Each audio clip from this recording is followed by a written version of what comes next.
ELT Terms and Concepts Part 3.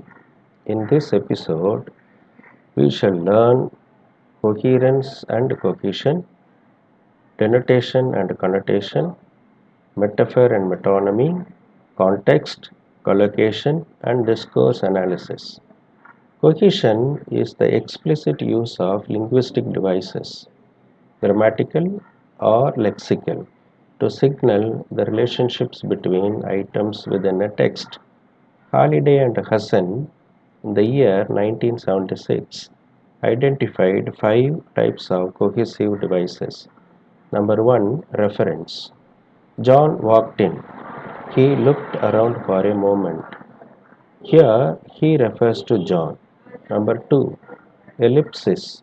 John walked in and sat down. In this sentence, the subject of the second verb, again John, is retrievable from the context and therefore it is omitted.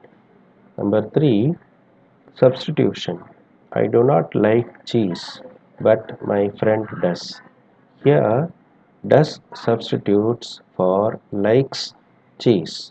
Number four, lexical cohesion. I spent so much money at the sales. I bought loads of things. The words spent, money, sales, and bought all belong to a common lexical field. Number 5. Connectives. Although it was raining, we decided to go for a walk. Here, although signals the relationship between the prepositions in the two classes. Cohesive devices like this help the listener or the reader interpret the logical development of the discourse.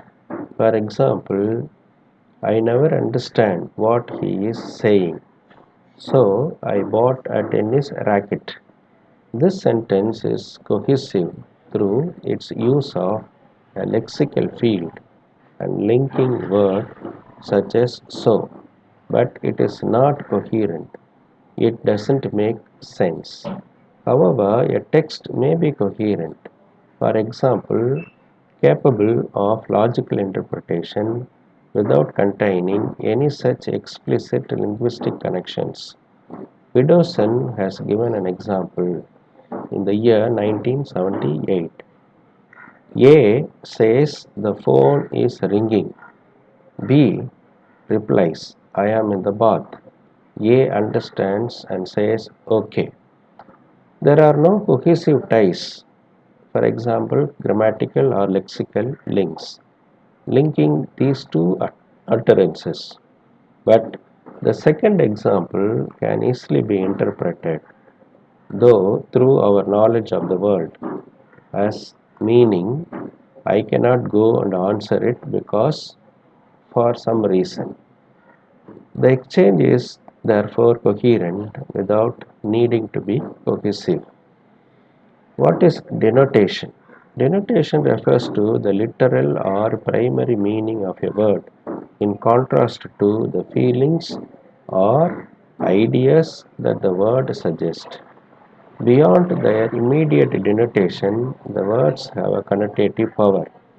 For example, denotation of a word blue is the color blue, but its connotation is sad. In the following sentence, the blueberry is very blue. We understand the sentence by its denotative meaning and it describes the literal color of the fruit. Connotation. A connotation is the emotional association attached to a word collectively or by individual. For example, dogs in some culture have the common connotation of being soft, loyal creatures. In other cultures, they are considered dangerous and dirty. Knowing the connotation of a word is part of knowing a word. For example, my personal connotation for yogurt is as something healthy, light, and eaten at breakfast. For others, it might be something weird and unfamiliar. Metaphor and metonymy.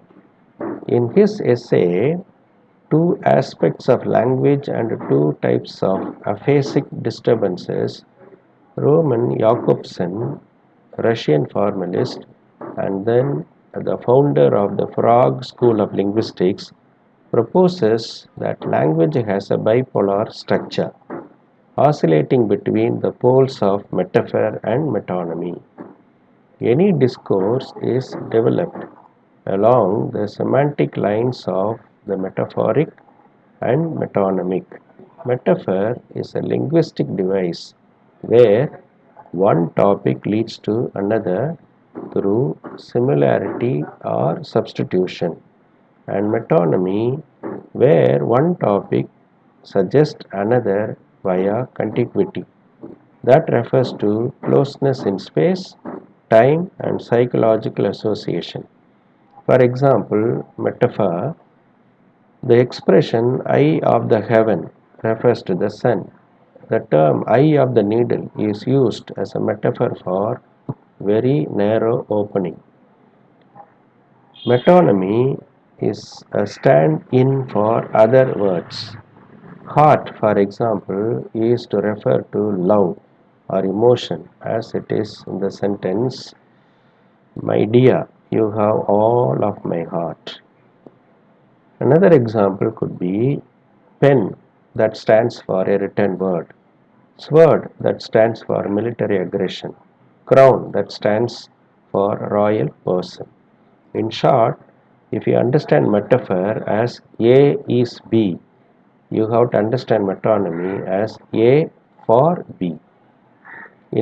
If metaphor is for substitution, metonymy is for association. For example, the sentence, he is a tiger in class, is a metaphor. Here the word tiger is used in substitution for displaying an attribute of a character of a person. The sentence, the tiger called his students to the meeting room, is a metonymy. Jakobson holds that poetry is metaphoric as it focuses on signs and the principles of similarity, while prose is metonymic as it focuses on the referent and is based on contiguity. Jakobson notes that in literary romanticism and symbolism, metaphor has been widely used, while metonymy has been predominant in realism. Context.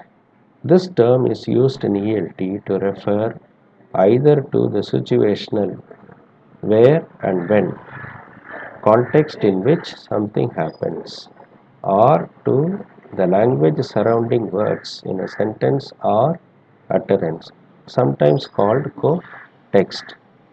M.A.K. Halliday proposed that a situational context contains three components: field, subject matter; tenor, social relations between interactions; and mode, the way in which language is used. These three strongly influence the register of a language.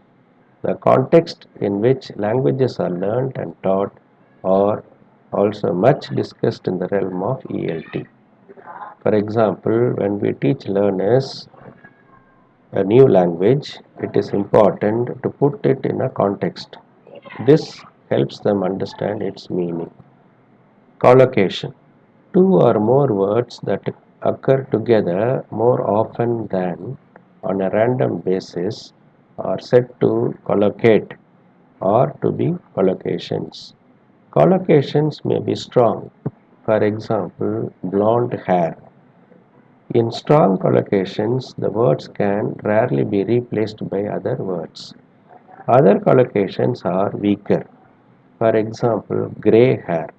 The term is sometimes used interchangeably with chunk. In this sense, collocation can cover, for example, phrasal verbs, compound words, idioms, and fixed expressions. Many others use collocations to refer to two or three word groups that frequently occur together. For example, to have a shower is a collocation in UK English and Australian, whereas to take a shower is a much more commonly used collocation in the USA. Corpus or corpora. Corpora are collections of spoken and or a written language that are stored and processed electronically. Corpora are used in corpus linguistics to find patterns in language use. For example, the collocations of words, grammatical structures in spoken language, word frequencies, types of errors. Corpora in ELT can contain a range of different types of text or be based on a particular genres, for example, ESP text or on proficient speaker or learner English. Examples of English language corpora are the British National Corpus, known as BNA, Corpus of Contemporary American English, COCA, Cambridge English Corpus, CEC. What is discourse? It refers to the stretches of connected written or spoken language that are usually more than one sentence or utterance long. For example, when we learn English at school, we rarely use language as discourse. The teacher limits our language use mainly to short sentences. We certainly never look at things like a coherence or cohesion.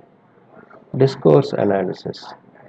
The study of how sentences and utterances join together to make us whole text. For example, study of the various ways in which sentences or utterances achieve coherence and cohesion. For example, discourse analysis has made us aware of all the different cohesive devices used in writing. For example, conjunctions, backward and forward references, substitution. Knowing about these things helps us learn and communicate better. Discourse marker. A discourse marker is a word or group of words, often at the beginning of a sentence or utterance, which signal or signals to the listener or reader the direction in which the speaker or writer intends to continue what they are saying. Examples of discourse markers are as I was saying, to sum up, by the way. Sometimes linkers are also said to be discourse markers.